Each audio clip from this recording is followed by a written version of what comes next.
আসসালামু আলাইকুম রহমতুল্লাহি ওবরকাতু। দেশে এবং প্রবাসে যে যেখান থেকে আমার এই ভিডিওটি দেখছেন সবাই কেমন আছেন? আশা করি সবাই ভালো আছেন, সুস্থ আছেন। আমি আছি আপনাদের সাথে মালয়েশিয়ার কুয়ালালামপুর থেকে। শুরুতে জানিয়ে দেবো আজকের দিন তারিখ এবং সেই সাথে জানিয়ে দেবো মালয়েশিয়াতে আজকে স্বর্ণের বাজার কেমন আছে এবং আরও জানিয়ে দেওয়ার চেষ্টা করব মালয়েশিয়ার কয়েকটি মানি এক্সচেঞ্জ হাউসে রিঙ্গিতের বিনিময়ে টাকা রেট কেমন আছে।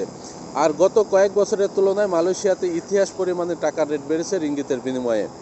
আর এই রেট কেন বাড়ছে সেটা অবশ্যই আপনাদের জানিয়ে দেবো এবং ভিডিও শেষে জানিয়ে দেবো মালয়েশিয়াতে অবস্থানরত ও প্রবাসী ভাই বন্ধুরা আপনারা যারা পাসপোর্ট রিনিউ করতে চাচ্ছেন কীভাবে পাসপোর্ট রিনিউ করবেন সে বিষয়ে আপনাদের একটু জানিয়ে দেওয়ার চেষ্টা করব। আজকে 10ই আগস্ট 2024 সাল রোজ শনিবার। মালয়েশিয়াতে 916 অর্থাৎ 22 ক্যারেট স্বর্ণ বিক্রি হচ্ছে 342 রিঙ্গিত, যা গতকালও ছিল, এখন পর্যন্ত অপরিবর্তিত আছে। পরিবর্তন হলে আপনাদের আপডেট দিয়ে জানিয়ে দেওয়ার চেষ্টা করব। আর আপনি কোথা থেকে আমার এই ভিডিওটি দেখছেন তা অবশ্যই কমেন্ট করে জানাবেন, আর ভিডিওটি ভালো লাগলে অবশ্যই শেয়ার করে বন্ধুদের দেখার সুযোগ করে দেবেন। এবার জানিয়ে দেওয়ার চেষ্টা করব মালয়েশিয়ার কয়েকটি মানি এক্সচেঞ্জ হাউসে রিঙ্গিতের বিনিময়ে টাকা রেট কেমন দিচ্ছে। এনবিএল মানি ট্রান্সফার তারা আজকে 1 রিঙ্গিতের বিনিময়ে যে কোনো ব্যাঙ্ক অ্যাকাউন্টে দিচ্ছে 26 টাকা 65 পয়সা, যে কোনো ব্যাংকের পিন নাম্বারে দিচ্ছে 26 টাকা 20 পয়সা, বিকাশ ওয়ালেটে 1 রিঙ্গিতে দিচ্ছে 26 টাকা 40 পয়সা, সাথে 2.5% প্রণোদনা যোগ হবে। অগ্রণী রেমিটেন্স হাউস তারা আজকে যে কোনো ব্যাঙ্ক অ্যাকাউন্টে 1 রিঙ্গিতে দিচ্ছে 26 টাকা 50 পয়সা, অগ্রণী ব্যাংকের পিন নাম্বারে 26 টাকা 20 পয়সা এবং অন্যান্য ব্যাংকের পিন নাম্বারে 26 টাকা, সাথে 2.5% প্রণোদনা যোগ হবে। রিয়া মানি ট্রান্সফার তারা আজকে 1 রিঙ্গিতের বিনিময়ে যে কোনো ব্যাঙ্ক অ্যাকাউন্টে দিচ্ছে 26 টাকা 65 পয়সা, যে কোনো ব্যাংকের পিন নাম্বারে দিচ্ছে 26 টাকা 20 পয়সা, বিকাশ ওয়ালেটে 1 রিঙ্গিতে দিচ্ছে 26 টাকা 25 পয়সা, সাথে 2.5% প্রণোদনা যোগ হবে। মার্চেন্টেড মানি ট্রান্সফার তারা আজকে 1 রিঙ্গিতের বিনিময়ে যে কোনো ব্যাঙ্ক অ্যাকাউন্টে দিচ্ছে 26 টাকা 65 পয়সা, যে কোনো ব্যাংকের পিন নাম্বারে দিচ্ছে 26 টাকা 20 পয়সা, সাথে 2.5% প্রণোদনা যোগ হবে। Max money exchange remittance house তারা আজকে 1 রিঙ্গিতের বিনিময়ে যে কোনো ব্যাঙ্ক অ্যাকাউন্টে দিচ্ছে 26 টাকা 70 পয়সা, যে কোনো ব্যাংকের পিন নাম্বারে দিচ্ছে 26 টাকা 45 পয়সা, সাথে 2.5% প্রণোদনা যোগ হবে। সিবিএল মানি ট্রান্সফার তারা আজকে 1 রিঙ্গিতের বিনিময়ে যে কোনো ব্যাঙ্ক অ্যাকাউন্টে দিচ্ছে 26 টাকা 60 পয়সা, যে কোনো ব্যাংকের পিন নাম্বারে দিচ্ছে 26 টাকা 15 পয়সা, বিকাশ এবং নগদ ওয়ালেটে 1 রিঙ্গিতে দিচ্ছে 26 টাকা 30 পয়সা, সাথে 2.5% প্রণোদনা যোগ হবে। ওয়েস্টার্ন ইউনিয়ন তারা আজকে 1 রিঙ্গিতের বিনিময়ে যে কোনো ব্যাঙ্ক অ্যাকাউন্টে দিচ্ছে 26 টাকা 70 পয়সা, যে কোনো ব্যাংকের পিন নাম্বারে দিচ্ছে 26 টাকা 34 পয়সা, ডাচ বাংলা ব্যাংক এবং ব্যাংক এশিয়ার পিন নাম্বারে দিচ্ছে 26 টাকা 40 পয়সা এবং ইসলামী ব্যাংকের পিন নাম্বারে 1 রিঙ্গিতের বিনিময়ে দিচ্ছে 26 টাকা 55 পয়সা, সাথে 2.5% প্রণোদনা যোগ হবে। লোটাস রিমিট এক্সচেঞ্জ মানি হাউস তারা আজকে 1 রিঙ্গিতের বিনিময়ে যে কোনো ব্যাংক অ্যাকাউন্টে দিচ্ছে 26 টাকা 72 পয়সা, যে কোনো ব্যাংকের পিন নাম্বারে 1 রিঙ্গিতের বিনিময়ে দিচ্ছে 26 টাকা 30 পয়সা, সাথে 2.5% প্রণোদনা যোগ হবে। ইনস্টাপে ওয়ালেট মোবাইল অ্যাপস তারা আজকে 1 রিঙ্গিতের বিনিময়ে যে কোনো ব্যাংক অ্যাকাউন্টে দিচ্ছে 26 টাকা 55 পয়সা, যে কোনো ব্যাংকের পিন নাম্বারে তারা 1 রিঙ্গিতের বিনিময়ে দিচ্ছে 26 টাকা 15 পয়সা, বিকাশ রকেট নগদ উপায় ওয়ালেটে তারা 1 রিঙ্গিতের বিনিময়ে দিচ্ছে 26 টাকা 20 পয়সা, সাথে 2.5% প্রণোদনা যোগ হবে। আমি যে কয়েকটি মানি এক্সচেঞ্জ হাউসের কথা বললাম এগুলো বাদে মালয়েশিয়াতে আরও বিভিন্ন মানি এক্সচেঞ্জ হাউস আছে এবং বিভিন্ন মানি এক্সচেঞ্জ হাউসে বিভিন্ন রকম রেট থাকে এবং এলাকার ভিত্তিতে এবং মানি এক্সচেঞ্জ হাউসের ভিত্তিতে রেট কম বেশি হয়ে থাকে, সেটা আপনাদের আবারও জানিয়ে রাখি। আর এই রেট যে কোনো সময় যে কোনো মুহূর্তে পরিবর্তন হতে পারে, এটা আপনারা অনেকেই জানেন।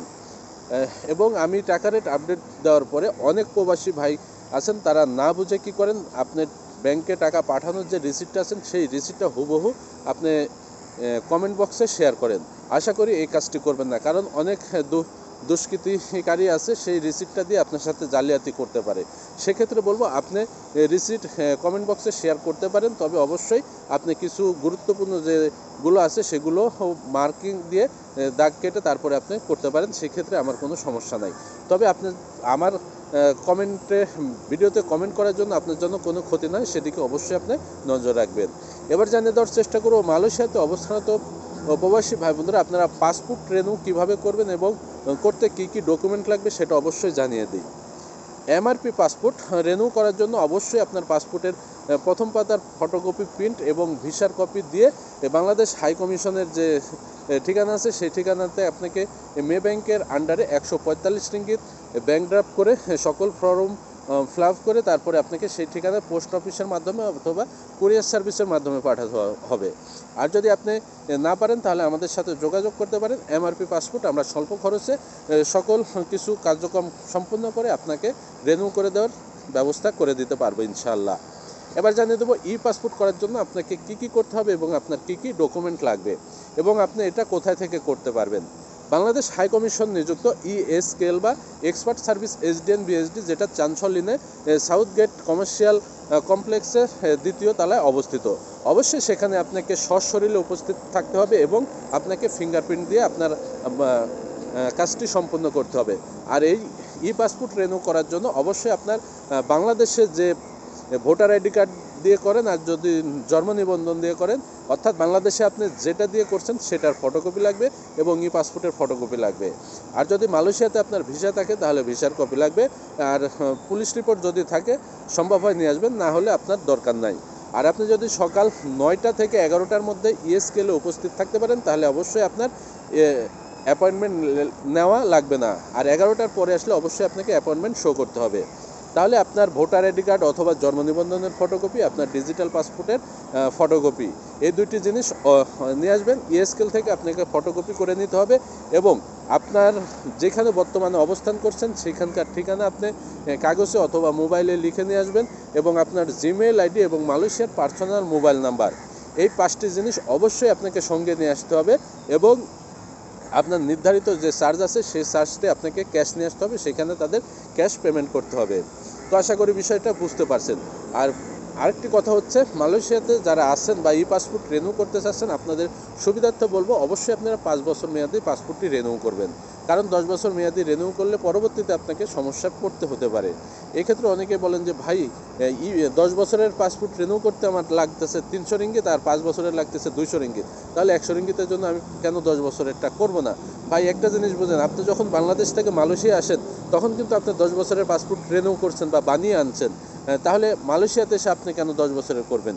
সেক্ষেত্রে আপনার যদি কোনো সমস্যা হয় বা আপনার কোম্পানি পরিবর্তন করতে চান সেই ক্ষেত্রে অনেক সুযোগ সুবিধা হবে। সেই জন্য বলবো অবশ্যই আপনি 5 বছর মেয়াদি পাসপোর্ট রিনিউ করবেন। আশা করি বিষয়টা বুঝতে পারছেন। তো যাই হোক, সবাই সুস্থ থাকুন, ভালো থাকবেন। আজকে পর্যন্ত, আবারও নতুন কোনো আপডেট নিয়ে আপনাদের সামনে হাজির হব। আসসালামু আলাইকুম ওয়া রাহমাতুল্লাহি ওয়া বারাকাতুহু।